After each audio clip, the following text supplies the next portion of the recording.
Hey, welcome back to the Five. Oh, look, here's the thing that welcome. And Wes, by the way, I didn't mean to call you out because you could probably kick my butt in a second. Probably. Probably. No, he could. He could. Earmarks, right? Yes. Everybody's talking about earmarks and how they're all gone and they're Terrible. Well, they're awful. What's happened here is something that I used to do when I was in that business is that now before they got earmarks by bypassing the appropriations process. Mm-hmm. So now they're back having to do it through the appropriations process. Right. But here how earmark works. We will build a bridge at longitude 147.6 southeast and latitude 7. In other words, they're all back. It's just going through the appropriations process. So if people were cynical about this before, they have every right to be. Nothing's changed. In fact, I think the numbers could get higher. Why do they use the longitudinal? Well, I don't understand. Because they don't want to say in Congressman Blank's district, right? So they put it in Congressman's longitude and latitude, as if somebody hadn't figured that out. Liberals come up with all the tricks, Beckel.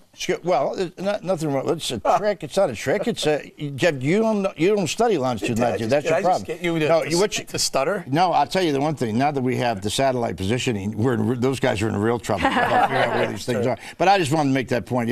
I knew it was never going to go away. They just figured out a way to get it back in the old way. Why are they called earmarks? Well, because what used to happen is the deans, Murtha being the one who's passed away, would sit in the back of the house, right, and he would have a pad, and they would come up to him, and he was called the dean, right, and he'd say, they'd say, I want to get something on my disc, and he'd say, all right, I'll earmark that one. Let me earmark that one. Let me earmark that one. Screw you, I'm going to earmark that one. And that's how it is. And he'd take the whole list, and then the bill would come up on the floor, and he'd say, total non-germaneness. I mean, there was nothing to do with the bill. And he'd say, I'd like to have a pass here. In other words, everybody has unanimous consent to let him do it. And he put 40 or 50 bills on the Peace Corps bill. And I think people ought to watch out. I don't know for sure what the rules are when it comes to the bill that's moving through now on the debt ceiling. But if you think they're not going to try to stuff some things in there because it's one of the only vehicles that's moving. Well, I'll tell you, that's going to be a tough one. On the bills that come out of that bill. Right. But let's remember now, they're going to have to write a bill here that mandates these things get done, but they'll never get it done by August 3rd, and they still got to get the debt increase. Is it funny a Democrat invented? Well, it does, but listen, what's this about this Twitter thing? I still don't Twitter. I don't know what it is. They had a Twitter debate today among the Republican candidates. I think we should show a live shot of the White House to see what's going on. No, don't do that again. Yes, I think we should see. You're going to catch my brother out there in Lafayette Park. Yeah, he's behind the bush. They had the Twitter debate. I tried to get on there, and it froze my computer. I was working on this show for my talking points. Everything went away. I lost everything. Worst debate ever because I couldn't follow it.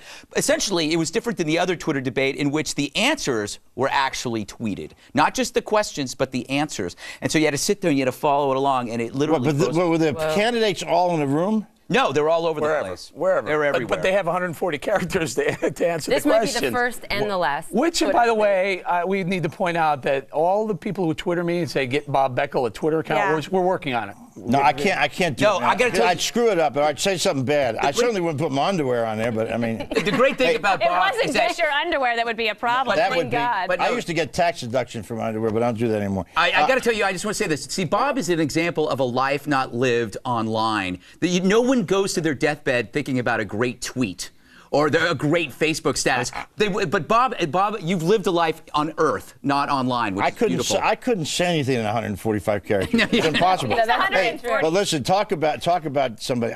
Did you not find this amazing?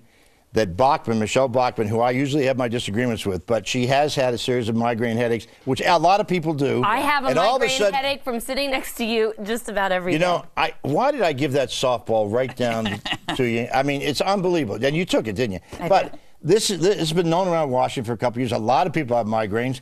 And now all of a sudden it comes up, why is it the presidential race? And who do you think's behind that one? Pawlenty Staffer. I don't know who's behind it. What it says is the quotes in the Daily Caller article are from anonymous former staffers of Michelle Bachmann. And one of the things they say, work for Tim Pawlenty. When I first saw the tweet or the article and the tweets about it, I thought, oh, here we go. Middle-aged woman, menopausal, certainly don't want her in the White House next to the red button. And I thought it was wrong. And then I do think, however, and I think Michelle Bachmann today had to come out and say, look, the doctor put out a letter that said she's fine. And if we're going to start saying that it's wrong that people should take prescription medicine, then we got to move on to something. Okay, good. Do it quickly. Bob, can we just point out the liberal hero of all time, John F. Kennedy? Wasn't he on a list of medications this long for Addison's disease, depression, yada, yada, yada? The difference between his and Bachman's was his weren't legal. The funny thing about it is when the media focuses on prescription drug use among politicians, I've never worked in a place where there wasn't heavy drug use in the media, from magazines to TV. But this woman has a law degree. She's raised 23 foster kids alone. Wait, I got to do this, please. I mean, come on. That would give me a headache raising one kid. I just say one thing, and we're going to get out of here. That is that Herman Cain is back at it again. Now he's jumped on Mormons. Remember, he started on doing this thing about Muslims, then he's Mormons, and the next thing Herman's going to do is he's going to jump on the Dalai Lama. What he said is, it was basically like a Seinfeld episode. Was not that there's anything wrong. Not that there's anything wrong with that. Speaking about not wrong with or right with, don't forget to email us your comments right here at the 5, because we'd love to hear that at foxnews.com, and we'll be right back. We'll be right back. We really will.